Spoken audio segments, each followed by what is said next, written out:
I want to get to know you a little bit better now. Yeah, sure. I'm going to ask you some questions. Okay. When you were about to go to film school here in NYU, right? Yes, I was. I deferred once, and then I deferred again. And then I was like, I'm not coming, I'm so sorry. I was like, I'm not going to film school, I am film. Well, I was getting all these amazing opportunities. I got the opportunity to do The Hate U Give, and I was like, well, why would I pay to go to film school when I could get paid to go to film school? Yeah, you could learn on set. Yeah. Learn from the best. So it was the gap year that turned into a gap life. A gap life, yeah. Well, the gap life seemed to work out because I'm happy to show this debut. You're on the cover of Time magazine. Just announced. That just got announced right today. I'm so happy for it. That's you, pal. You. That's legendary. Time magazine. I know. It's such an honor. I can't even believe it. It's literally nuts to think about. I mean, this is, well, you're very politically active as well as what you're acting. Tell the story, if you don't mind, about how you went to a Me Too meeting at an agency. Sure. Okay. Yeah. So That's funny. Thank you for setting me up like that. Now I really have to deliver now. Oh, no, I already know the stories. Please okay. tell you. All right, so I've been going to these Times Up meetings and stuff, and it's been so amazing because I get to be around all these people that I really look up to. Like, I went to this Women of Color meeting where Tracee Ellis Ross was there, Shonda Rhimes was there, Rashida Jones, just like the most seminal women of color of Hollywood, who I feel so deferential to.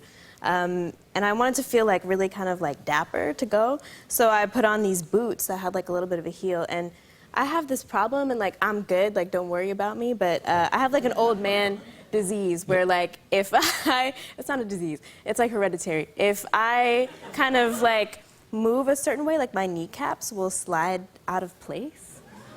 Oh, no. Really? And does it hurt you? It hurts a little bit, but I'm like pretty used to it at this point. You know, it's like it's been happening for a while. Okay, like I got it. Like my uncle has it too. So I went to one of these meetings and I showed up. You got your boots. And I had my little boots on, and I got in there and I like went to sit down on my seat and I could feel it, and it was like then the kneecap started sliding and I just watched it slide out of place and I fell into the ground and I was like, ah!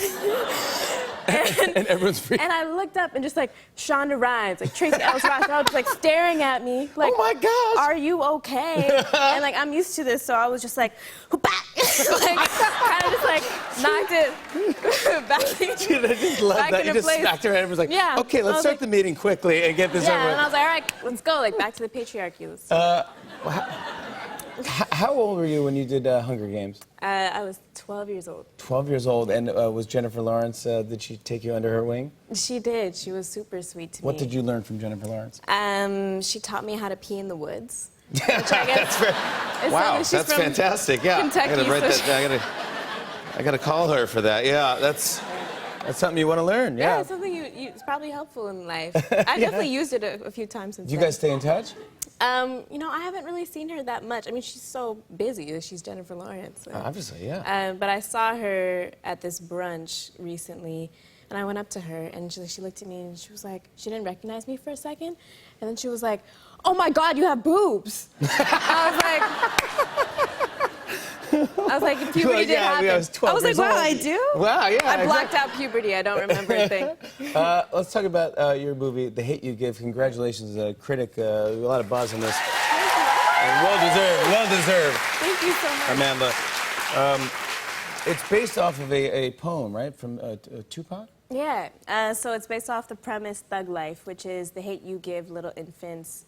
F's. You can't say the F word on No. F's, everybody. So it's basically the premise that whatever you do to kids, the systems and structures that you put them into that persecute them as children comes back to bite everyone in the butt when we all grow up. And what is the film about? So the film is about this girl named Star Carter who is code switching between these two different environments. Code switching? Code switching. What is code switching? Code switching is like the first time that I experienced code switching or witnessed it when I was a kid is when my mom would be like, child, if you do not rinse your damn dishes, I swear. And then like the phone would ring. She'd be like, hello, this is Karen. Hi.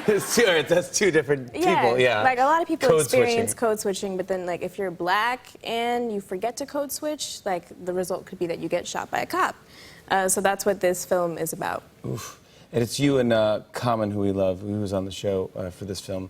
We love Common so much. Yeah, he's so cool, man. A great guy. But also, like, what it just, like, I even forget, like, that he's a great rapper because he's just such a nice guy. He's like, yeah, how you doing, Jimmy? How are you, man? Just Cool. so And then chill. he tears it up on the stage. You go, oh my God, you're Yeah. amazing. Dude, you're Yeah, Common. Yeah. I always feel You're Common. You're Common, But dude. you're uncommon. Yes. Wow. That wasn't funny. That was cute. I liked it. Thanks. We have a clip. Here's Amanda Stenberg and Common in The Hate You Give. Check this out. So if I think I see a gun, I don't hesitate. I shoot. Because you think you see a gun, you don't say something first? Like, put your hands up? It depends. Is it night? Can I see? Am I on duty alone? What if you were in a white neighborhood and it was a white man wearing a suit, driving a Mercedes?